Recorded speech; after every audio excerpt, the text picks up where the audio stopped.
Hello guys, welcome to this channel. In this video, I'll show you how to edit your PDF on WPS Office, how to rotate your PDF.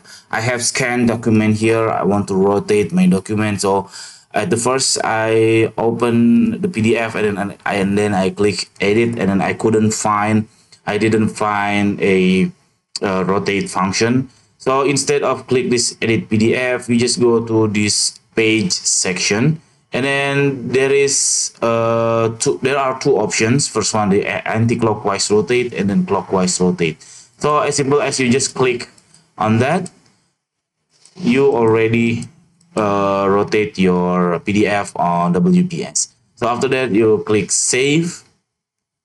That's it. You already edit your PDF, rotate it as you wish. So just to be note that if you want to edit your WPS, you have to subscribe to your premium plan. Actually, it's not really expensive, about $5 a month. I don't remember really. And then that's it. This tutorial, I hope it's helpful for you. If it is, please subscribe our channel. Thank you for watching, guys. Bye bye.